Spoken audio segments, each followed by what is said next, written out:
Bien, merci. Bon, bonjour à vous tous. Alors, merci pour la présentation. Je me demandais ici, dans la salle, y a-t-il des gens pour qui c'est la première fois qu'ils assistent au congrès de la maintenance? Quand même, hein? Ça vous dérangerait-il de vous lever debout?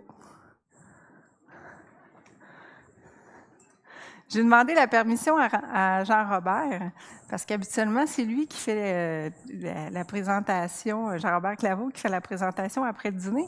Puis souvent, il va inviter la foule à bouger puis à se lever un peu debout pour aider la digestion puis éviter de s'endormir. Fait que, moi, je trouve qu'on a un super de beau groupe, puis je trouve ça le fun aussi que ça se renouvelle, hein, parce que de ce que je vois, ça doit être environ au moins 60% des gens que c'est leur première fois. Fait que là, je vous invite, là, et vous pouvez vous étirer, là. Ça marche. Même ceux qui étaient assis, vous pouvez vous lever, là, vous pouvez vous secouer un peu, question de ne pas vous endormir cet après-midi, puis essayer d'apprécier ce qui va se passer. Bon, alors, je vais passer à la prochaine diapositive, qui est ici. Celle-là? Ça marche. Fait que, moi, dans le fond, ça fait 20 ans que je travaille en maintenance. Ça vous va? Puis, tu sais, j'entends parler de plein de techniques. Tu sais, là, les techniques de la RCM, les techniques de 5 pourquoi pour faire de la résolution de problèmes, d'améliorer son préventif, d'améliorer son logiciel de maintenance, d'avoir des KPI pour se mesurer, puis toutes ces choses-là, ça marche? Puis on dirait qu'avec toutes ces technicalités-là, on oublie quelque chose, OK, que la maintenance, en premier lieu, c'est fait par des humains. Moi, quand j'ai terminé mon cours puis que j'ai commencé à travailler comme planificatrice, j'étais vraiment contente parce que j'allais m'occuper de soigner des machines. Puis là, la première année, là, j'ai pogné un nœud parce que, en premier lieu, il fallait que je m'assure que les gens qui étaient là aient le goût de s'occuper des machines. Ça vous va? Fait que c'est pour ça que j'aimerais ça apporter un point de vue qui arrive peut-être un peu champ gauche là-dessus. C'est bon? Par humaine, OK, d'avoir une maintenance qui est humaine, ce que je veux dire, c'est plutôt d'avoir une maintenance qui est à la hauteur des gens, n'est-ce pas? Qui est à leur portée, qui est avec des objectifs atteignables dans leur cercle de référence. C'est bon? Ce n'est pas des objectifs organisationnels d'épargner des 100 000 $ par trimestre. Je veux dire, mon superviseur, là, dans sa cour d'école, là, puis dans son champ d'activité, là, lui, c'est très loin de lui des objectifs comme ça. Ça vous va? Fait que là, vite comme ça, tu sais, dans vos organisations, vous autres, avez-vous l'impression des fois que vos patrons, ils vous demandent d'être des super-héros pour atteindre les objectifs? Je vois des têtes hochées, là, vous avez le droit, là. Ça marche? Fait que moi, je le sens beaucoup quand je vais chez les clients, quand je parle de maintenance avec d'autres personnes. Moi, je sens beaucoup là, que les cadres en maintenance, ils ont de la pression sur leurs épaules puis ils trouvent ça difficile. Souvent aussi, ça va amener un taux de roulement dans certaines entreprises. Hein? La pression, les attentes, les rôles et responsabilités, c'est trop grand. C'est pas assez clair, c'est mal compris. Puis les gens dans ce rôle-là, ils sont pas bien. Après 1 an et demi, ils vont quitter. Il y en a-tu qui vivent ça dans leurs organisations, là, des postes qui sont difficiles à combler puis qu'on passe notre temps à remplacer? C'est bon? Fait que ça, souvent, c'est un symptôme là, sur lequel il faut s'attarder. Parce que si on n'a pas de superviseur, ben ça va bien mal faire de la maintenance puis appliquer des beaux plans de maintenance. Là, ici, je me gâte. Il y a un petit code QR que vous allez pouvoir scanner avec vos téléphones. Puis, dans le fond, j'aimerais ça que pensez à votre organisation, là, puis c'est quoi, selon vous, là, parmi les quatre choix qui sont proposés, c'est quoi le plus grand frein à l'amélioration de votre département?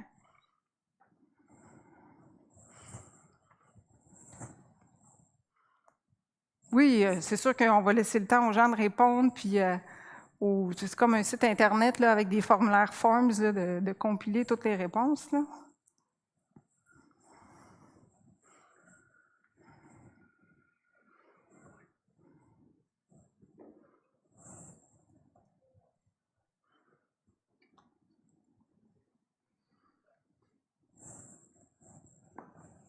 Mais c'est bon, il me semble que ça a l'air tranquille, là, je vois moins de gens. Ah, je vois encore des gens là, qui essaient de scanner le code QR. Là.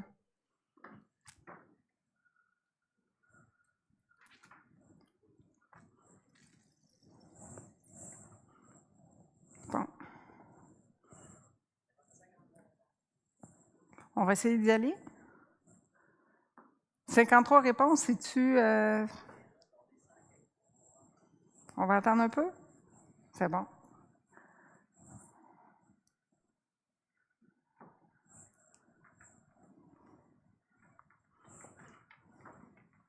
Fait que dans le fond, ce sondage-là, il n'y a pas de valeur scientifique. Là. On est capable de voir? Parfait.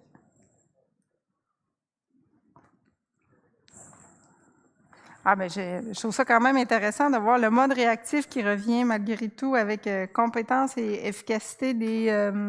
attendez, j'ai oublié, c'était quoi le dernier terme, là? Non, il ne veut pas reculer? Ça c'est affiché les résultats. OK. Compétence et efficacité des individus. Ça marche.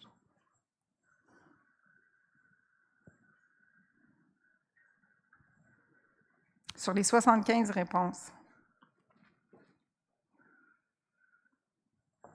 Bien, merci. Fait que grosso modo, dans le sens de l'approche que je veux amener, j'essaie d'approcher quelque chose qui est cartésien, mais qui va quand même aller chercher justement ce que chaque individu dans votre organisation peut vous apporter. Ouais, là, j'essaie d'aller au suivant. C'est bon? Fait que, grosso modo, c'est un peu la même chose dans toutes les démarches d'amélioration continue. Là, on va commencer par analyser, comprendre qu'est-ce qui se passe. Ensuite de ça, il y a une partie de réflexion aussi là, pour essayer de comprendre toutes les informations qu'on a eues. Ensuite de ça, on va définir c'est quoi nos plus grands problèmes. Puis avec ces problèmes-là, bien, on va se mettre en action. Ça vous va? C'est certain qu'avant de vous mettre à élaborer puis à vous lancer dans des solutions, là, l'étape numéro 1 est super importante. C'est bon?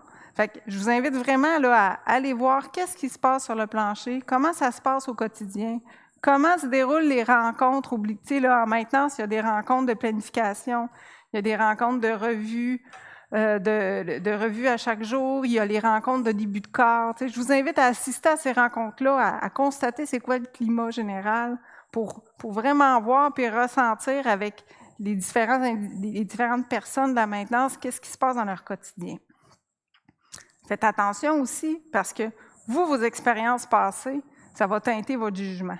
C'est bon? Un peu comme Jean-Robert, tantôt, il racontait, il dit, bien, celui qui a un marteau, il va avoir tendance à planter des clous partout. Fait que méfiez-vous de vous-même aussi, c'est bon? Fait que ce qui a fonctionné pour vous par le passé, ce n'est pas nécessairement ce que votre organisation a besoin aujourd'hui. Bon, fait que pour faire votre collecte d'informations, je vous mentionnais, là, allez voir qu'est-ce qui se passe sur le plancher, assistez aux rencontres, puis également, prenez le temps d'aller rencontrer individuellement chacune des personnes dans chacun de vos cadres en maintenance. C'est bon? Là, n'arrivez pas là-dessus avec une grille d'évaluation que vous allez remplir en avant de la personne. C'est bon? C'est pas ça qu'on veut. Ce qu'on veut, c'est aller chercher la substance de chacune de nos personnes. Dans le fond, on va essayer de faire sortir par des questions qu'est-ce qu'ils comprennent de leur rôle dans l'organisation. Qu'est-ce qu'ils apprécient moins? Qu'est-ce qu'ils vont trouver difficile? Faites-leur parler de leur vécu à eux aussi, savoir c'est quoi les outils qu'ils ont dans leur coffre. Hein? Qu'est-ce qu'ils ont fait dans le passé, qu'ils ont aimé? Qu'est-ce qu'ils ont à faire maintenant, qu'ils aiment? Essayez de découvrir avec eux là, c'est quoi qui les drive, c'est quoi qui les motive. C'est bon? Pour essayer de comprendre cette personne-là dans son rôle, de quelle façon qu'on peut l'articuler pour qu'elle puisse bien s'adapter puis le réaliser. Ensuite de ça, quand vous rencontrez vos gens puis vous les faites parler, vous restez en mode écoute, puis avisez-le en partant. Là, moi, je n'arrive pas avec une solution. Je m'en viens t'écouter, je veux comprendre ce qui se passe au quotidien dans ton poste, puis je veux que tu m'expliques c'est quoi ta vision du superviseur ou encore c'est quoi ta vision du planificateur. Ça marche? Vous pouvez prendre des notes pour vous en souvenir, mais il faut vraiment prendre la peine là, de se connecter sur chacun de nos joueurs. Ça marche?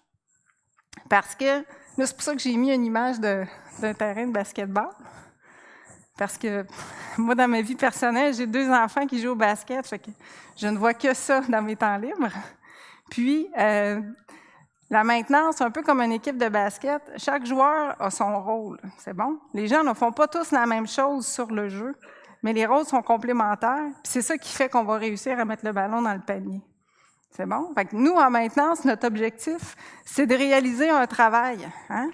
C'est de réaliser un travail de façon sécuritaire, avec le bon matériel, puis de le réussir du premier coup. C'est ça qu'on veut faire, c'est bon? Fait que ça, c'est comme l'équivalent d'un panier. Fait que ce qu'on veut faire dans nos entrevues, c'est qu'on veut voir à quel point les gens aussi sont alignés sur cet objectif-là. C'est bon? Puis qu'ils comprennent c'est quoi que leur rôle fait pour soutenir l'atteinte de l'objectif. Ça vous va? Des questions? Je vous perds un peu?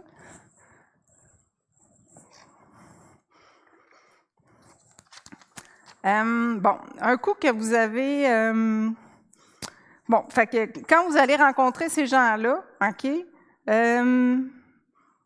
restez quand même ouvert, parce que des fois, ça va comme allumer des choses dans ces employés-là, puis ils vous le diront pas tout de suite. Puis là, une semaine plus tard, ils vont vous demander « Ah, excuse, as-tu 5 minutes? » ça? Je repensais à ça, puis à mon avis, fait que, restez quand même en mode écoute, parce que ça montre que la personne elle souhaite progresser. Il y a de la motivation, il y a des choses qu'on peut aller chercher. Bon, ensuite de ça, quand vous avez ramassé tous vos trucs, bien là, c'est le temps de faire une réflexion. Là, c'est de repenser à chacun de vos employés, OK? Qu'est-ce que, tu sais, dans le fond, là, aller chercher qu'est-ce qui les rend malheureux dans leur rôle ou qu'est-ce qui fait pas correct, c'est bon? Puis, repensez aussi à la discussion que vous avez eue, puis pensez par rapport à la rôle que la personne a là. Son rôle est-il clair? C'est comme par exemple, pour moi, là, un superviseur, son rôle est super clair. Là.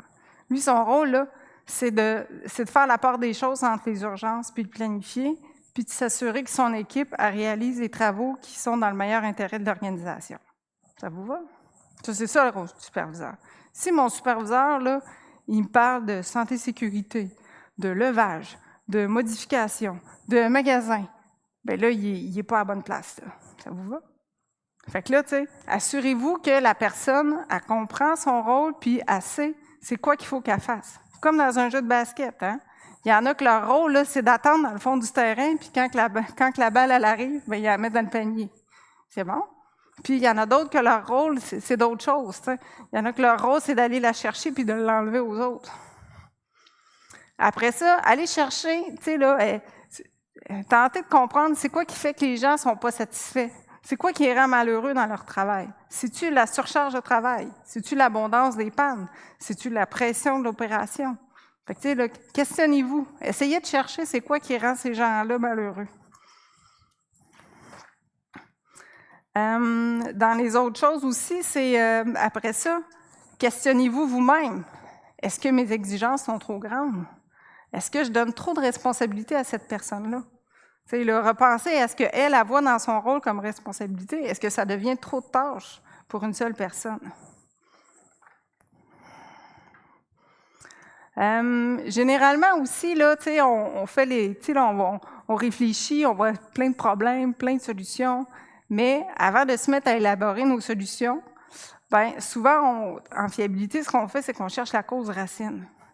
Bien, quand on veut s'assurer que notre département de maintenance, ses rôles et responsabilités sont clairs, bien, on peut appliquer les mêmes méthodes. Là. On peut aller chercher la méthode des 5 pourquoi pour se questionner sur le mal-être de mon superviseur qui, lui, trouve qu'il y a trop d'urgence puis qu'il n'est pas capable de faire sa planif, puis que là, tu sais, il se sent comme tiraillé de partout. Ça marche? Fait que là, bien, quand on fait un 5 pourquoi, bien là, on peut se questionner. Fait que là, par exemple, je me questionne sur cette personne-là, le 5 pourquoi, bien là, on peut en arriver à la conclusion que, bien, peut-être que pour lui, la criticité des actifs n'est pas claire, puis c'est difficile pour lui de trancher puis de prendre une décision.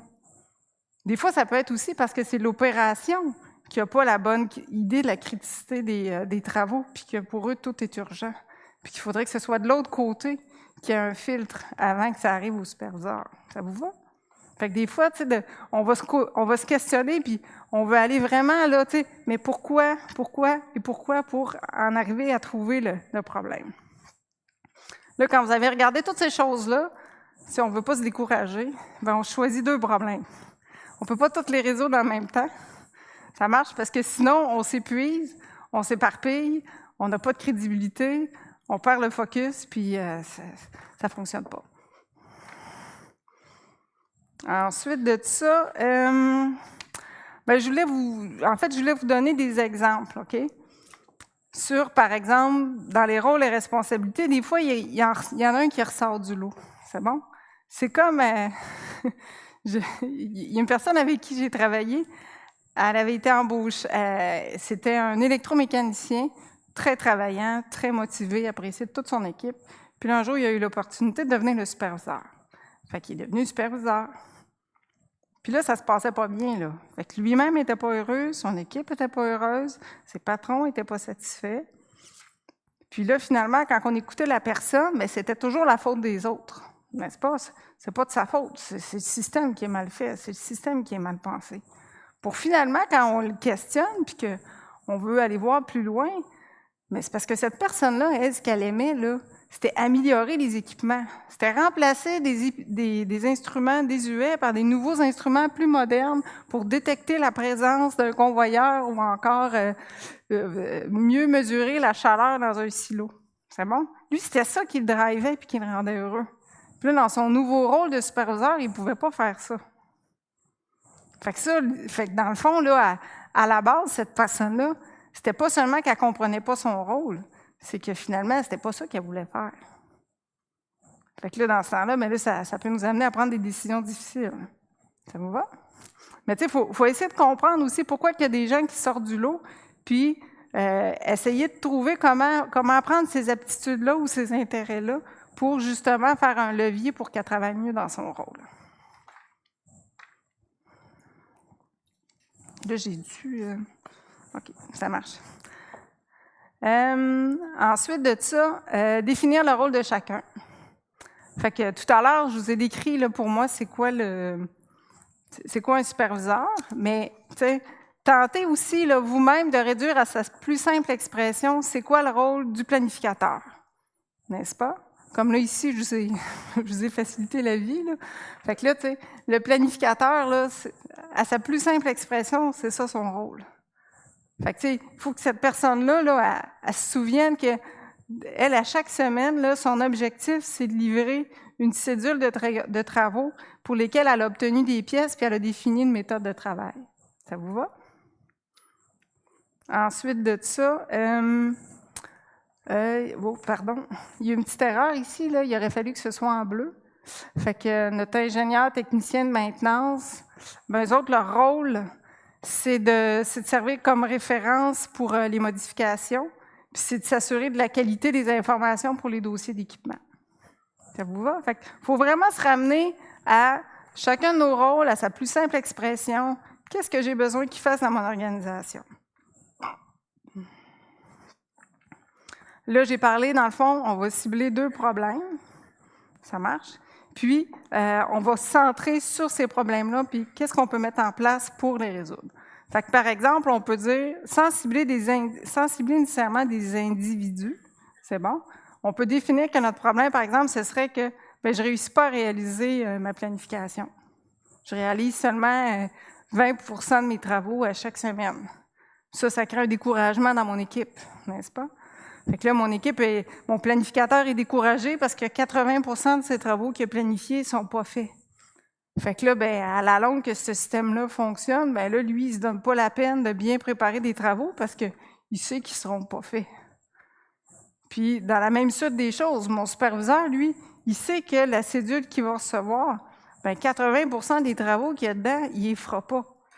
Fait que là, pourquoi qu'il se forcerait à regarder ce qu'il y a dans la cédule au lieu de donner à son équipe les travaux qu'il, lui, juge utiles? N'est-ce pas? Fait que ça, dans le fond, là, fait que ça, ces problématiques-là, ça nuit à l'organisation, ça démoralise les troupes, puis ça fait que tout le monde se sent surchargé, ou pire encore, qu'il se sent inutile, OK, à la progression.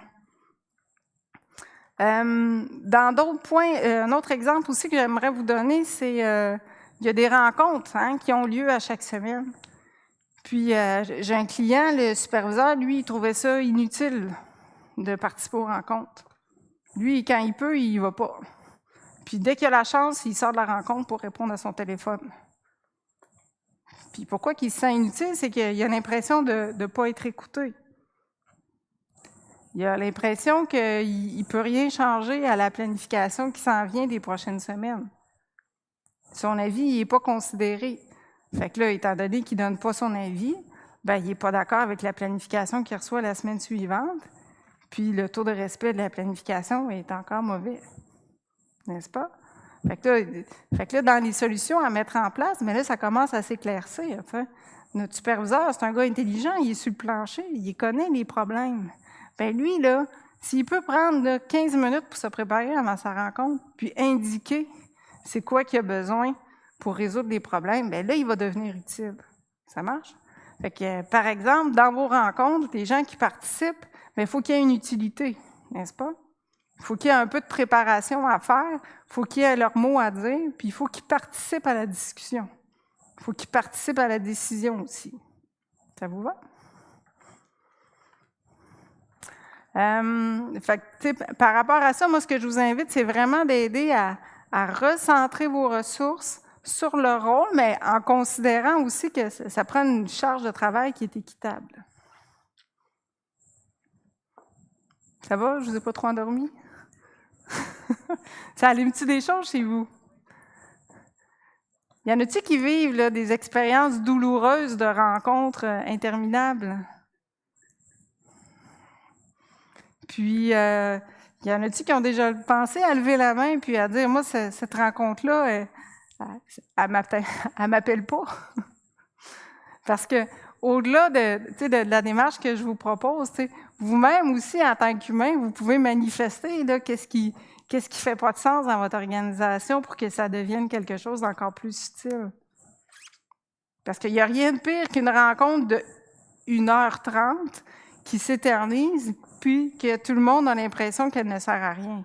Là, on vient de faire 1h30 à 5 personnes dans mon organisation qui auraient été très utiles si elles avaient été sur le plancher ou s'ils avaient contribué à continuer à perfectionner des plans de maintenance. Fait qu'il faut toujours penser à se recentrer sur nos ressources, n'est-ce pas? Ma ressource, elle est utile quand elle fait ces tâches-là. Puis, tenter autant que possible de la dégager de ce qui est superflu. Il faut aussi y aller avec des leviers aussi qui vont aller chercher qu'est-ce qui la motive, elle, dans son travail. Qu'est-ce qui fait qu'elle se sent utile puis qu'elle apprécie ça, travailler en maintenance. Parce que c'est pas tout le monde qui va aimer ça, peu importe les conditions, travailler en maintenance. Bon, dans un dernier temps, ce que je voulais vous parler, c'était de faire votre plan d'action, n'est-ce pas? Fait que quand on veut faire notre plan d'action, bien, premièrement, on veut se donner une cible. Fait que vous pouvez vous donner une cible chiffrée et mesurable, ce qu'on voit très souvent, mais je vous invite surtout à identifier c'est quoi le changement que vous attendez de voir.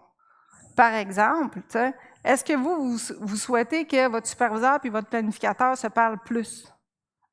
Moi, j'ai besoin qu'ils se parlent plus souvent que dans la rencontre de planification. Parce que c'est ça qui va être garant d'avoir une planification qui reflète les priorités de mon organisation. Est-ce que j'aimerais, par exemple, que mon ingénieur d'entretien passe plus de temps sur le plancher?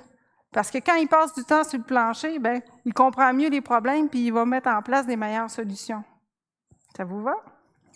Fait que, tu sais, là, identifiez c'est quoi les changements que vous souhaitez voir qui ont de la valeur.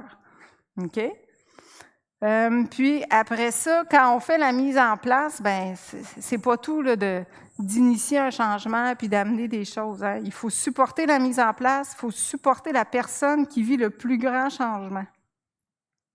Puis, il faut observer que l'amélioration ou non, puis il faut les encourager. Fait que dans les plans d'action, ça peut nous amener à porter des actions sur différents éléments. Fait que le premier que je voulais vous citer en exemple, c'est les rencontres. Fait que ça, des rencontres, là, ben, c'est pas un secret, là, des rencontres interminables, personne n'aime ça. Je pense qu'il y en a plusieurs qui me l'ont dit tantôt. Puis, qu'est-ce que ça prend dans ce temps-là? Bien, il faut avoir un ordre du jour, n'est-ce pas? Il faut respecter le temps de rencontre. Il faut s'assurer que nos gens sont préparés. Puis, il faut s'assurer aussi que notre rencontre ne déborde pas du sujet prévu. C'est simple comme ça, n'est-ce pas? Ensuite de ça, par rapport aux interactions aussi. La COVID est finie, on est content. Bien, on n'est pas obligé de faire un meeting sur Teams pour se parler, n'est-ce pas? C'est commode, là. Maintenant, les gens sont revenus des installations. En maintenance, ça se passe la plupart du temps sur place. Bien, on s'attend à ce que les gens ils se partagent l'information, n'est-ce pas? Fait que ça, là, au niveau des interactions, là, vous pouvez cibler c'est quoi que vous avez besoin comme information qui doit être partagée, puis c'est quoi que les gens doivent discuter entre eux. Puis, ensuite de ça, en dernier lieu, les outils informatiques. Je partageais mon point de vue à mon collègue tantôt, puis il me disait « Ouais, OK. » Parce que chez nous, chez STI Maintenance, on a des gens que c'est ça leur travail. Okay? Ce qu'ils font, c'est qu'ils vont améliorer, configurer, optimiser un logiciel de maintenance pour les clients. Ça vous va? Ça, c'est super important, mais c'est quelque chose qui coûte beaucoup de sous, puis généralement, c'est la haute direction qui prend les décisions à savoir si on investit là-dedans ou non. Ça marche? Fait que les outils informatiques, quand on reste à la hauteur de notre département de maintenance, on a peu de levier pour que ça change. Ça vous va? Moi, ce que j'ai compris dans mes expériences précédentes, c'est que l'outil informatique, ça reste un outil. C'est bon? Apprenez à le maîtriser, allez en chercher le maximum que vous pouvez. Puis, ce qui n'est pas en mesure de faire, bien, faites-le autrement. C'est bon?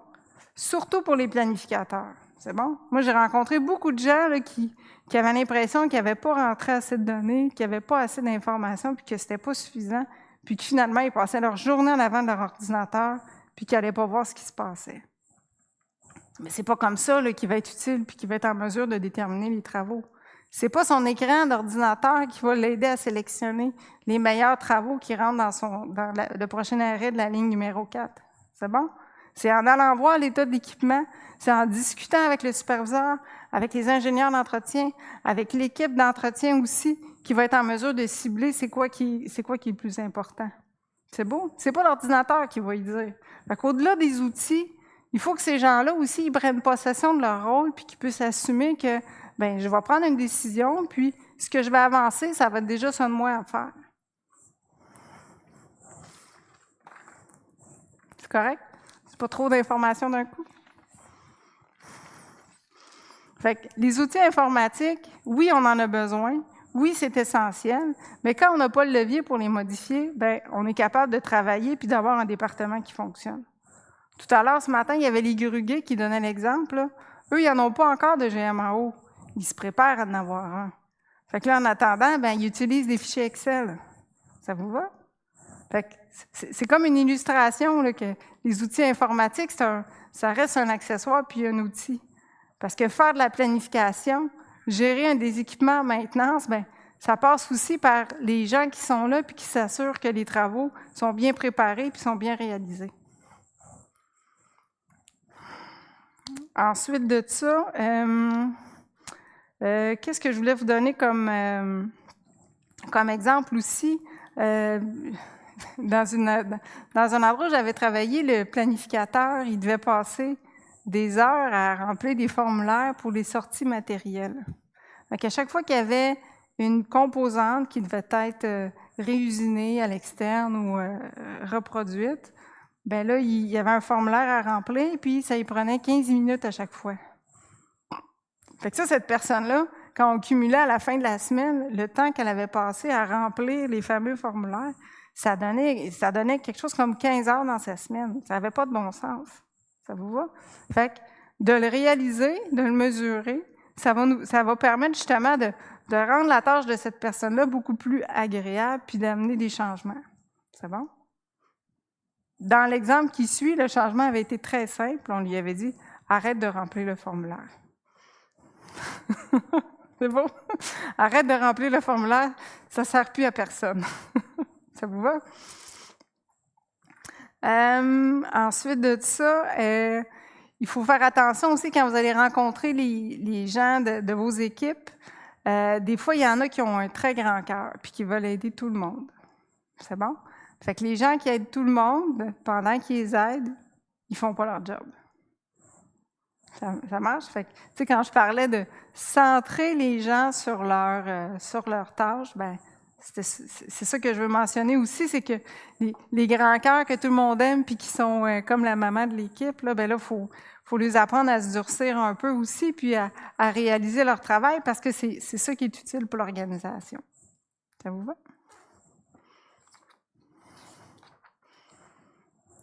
Fait que c'était juste ça ma présentation aujourd'hui. Y a-t-il des gens qui ont... y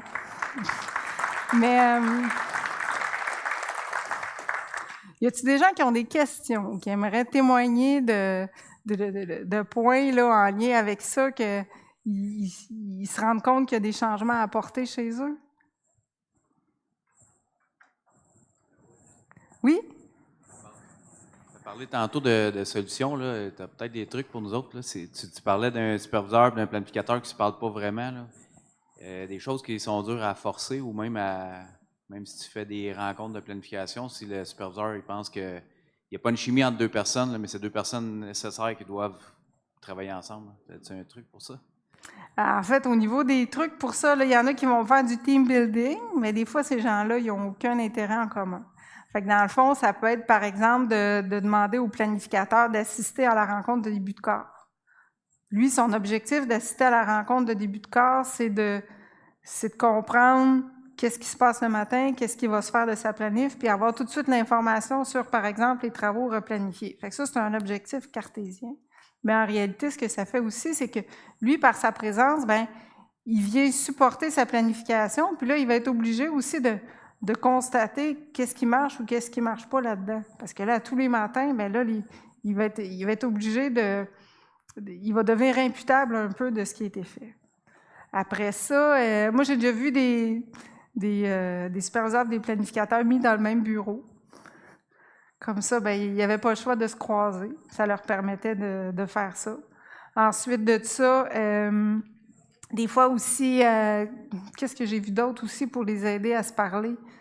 Des fois aussi, moi, j'exigeais du planificateur que 30% des travaux qu'il mettait dans sa cédule, il fallait que ça lui soit demandé par son superviseur. Ça va? Fait que, tu sais, des fois, tu peux y aller grossier au début, mais tu peux exiger le travail d'équipe. Fait que, tu sais, toi, les travaux que tu vas préparer puis que tu vas mettre dans la cédule, ben j'aimerais ça que ton superviseur les endosse puis qu'il te dise que c'est ceux-là qu'il veut. Vous pouvez faire aussi, les amener aussi à aller voir ensemble des travaux. C'est bon?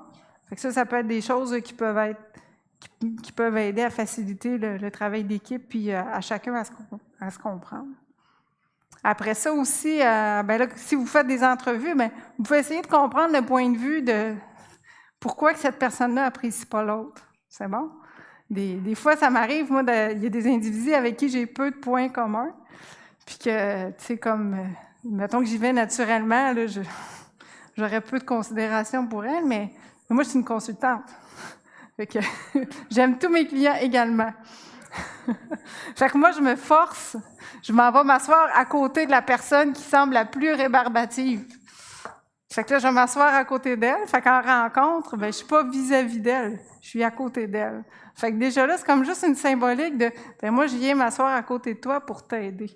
Je viens pas là pour te confronter ou pour te faire mal paraître. Ça va? Ça vous aide-tu un peu là, pour vos superviseurs planificateurs qui ne s'entendent pas? Puis ça, c'est très fréquent. Là. Je l'ai vu à beaucoup d'endroits. Parce que souvent, le superviseur, lui, il est centré sur les urgences. Lui, ce qu'il voit, là, c'est qu'il doit gérer des urgences. Puis le planificateur, ce qu'il voit, lui, c'est je fais une cédule qu'on ne fera pas. C'est ça? Fait que souvent, il faut les aider justement à avoir un objectif commun. D'autres questions? D'autres... Oui?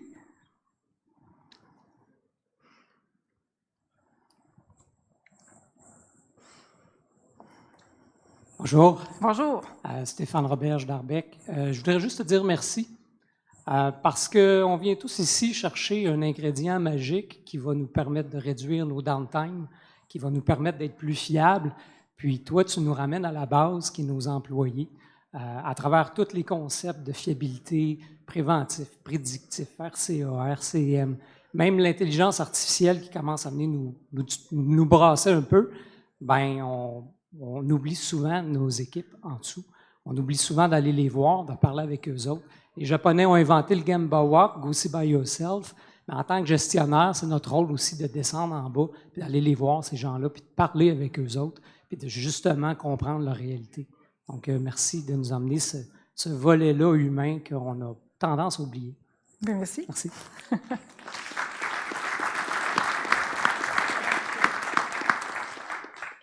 S'il y a d'autres, y a-t-il d'autres questions, d'autres commentaires? Fait que moi, ça fait le tour, là, mais si jamais là, vous avez des anecdotes ou des questions, là, ben, gênez-vous pas là, entre les pauses, là, si vous pouvez venir me parler. Je suis toujours bien curieuse d'entendre ce qui se passe dans les autres organisations. Merci.